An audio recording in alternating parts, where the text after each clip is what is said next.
World express channel में आपका हार्दिक स्वागत है। वर्ल्ड मीडिया द्वारा प्रस्तुत हैं भारत की खास खबरें। आपकी प्रतिक्रियाओं का स्वागत है। खबरें इस प्रकार हैं। पंजाब में कांग्रेस में मचा हड़कंप, असंतुष्ट नेता सुनील जाखड़ का इस्तीफा। जाखड़ का दर्द आया सामने, बोले उनके परिवार की 3 पीढ़ियों ने कांग्रेस पार्टी में रहकर की सेवा, उनसे छीने कांग्रेस ने सभी पद, अतः पार्टी से दिल टूट गया। बिहार में खौफनाक कांड, पति की दूसरी शादी से नाराज विवाहिता ने दिया वारदात को अंजाम। पटना के सुपौल बाजार के शेखपुरा मोहल्ले में लगाई पेट्रोल छिड़ककर आग, 2 की मौत, पति सोतन घायल। राष्ट्रीय राजनीति में हलचल, त्रिपुरा के मुख्यमंत्री विप्लव देव ने दिया इस्तीफा। जम्मू कश्मीर में परिसीमन पर इस्लामिक सहयोग संगठन OIC की विवादित टिप्पणी पर भारत ने व्यक्त की अपनी नाराजगी। विदेश मंत्रालय प्रवक्ता अरिंदम बागची ने कहा, OIC एक देश की सांप्रदायिक एजेंडे से बाज आए। बागची का इशारा पाकिस्तान की ओर था। हम आपको बताते चलें, OIC ने कहा था कि परिसीमन के जरिए भारत कश्मीर के जनसांख्यिकी ढांचे में बदलाव कर रहा है। यह कश्मीरी लोगों के अधिकारों का खुला उल्लंघन है। गुजरात के सिद्ध प्रसिद्ध पावागढ़ शिखर पर 8 स्वर्णमय कलश की प्रतिष्ठा की गई। 2 किलो 900 ग्राम सोने की परत से बने कलश की कुल लागत 14 करोड़ 50 लाख रुपए आई है। यह जानकारी कालिका मंदिर ट्रस्ट के अशोक भाई पंडा ने पत्रकारों को दी।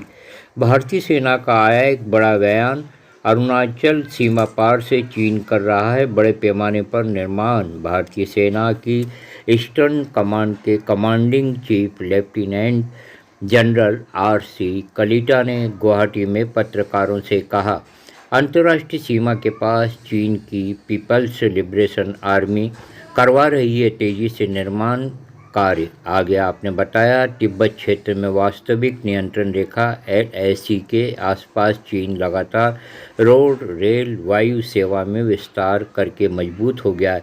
भारतीय सेना भी बढ़ा रही है अपने संसाधन और साधन। पिछले 40 वर्षों से नक्सलवाद से त्रस्त छत्तीसगढ़ में केंद्र सरकार हुई सक्रिय। प्रदेश में 971 टावर लगाए जाएंगे। 745 टावर का लोकेशन सर्वे पूर्ण हो चुका है।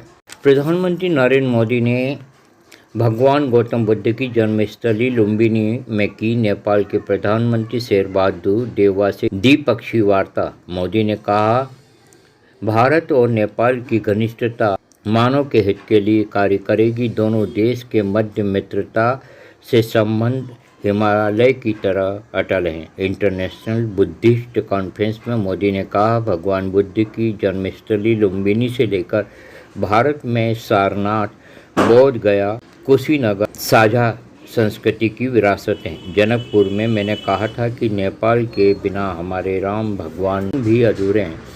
प्रधानमंत्री मोदी और देउवा ने पनबिजली संपर्क जैसे कई महत्वपूर्ण क्षेत्रों में सहयोग बनाने की मजबूती की बात की। बौद्ध अध्ययन हेतु डॉक्टर अम्बेडकर पीठ की स्थापना के लिए लुम्बिनी बुद्धिस्ट यूनिवर्सिटी और भारतीय सांस्कृतिक संबंध परिषद के मध्य समझौता हुआ। मोदी ने लुम्बिनी में बौद्ध संस्कृति और विरासत केंद्र की आधारशिला भी रखी।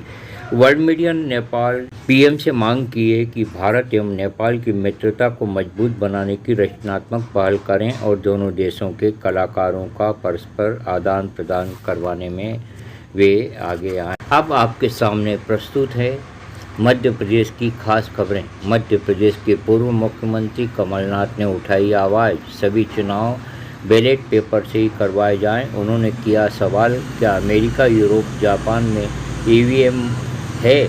मध्य प्रदेश सरकार आगामी पंचायत चुनाव की तैयारी में लगी।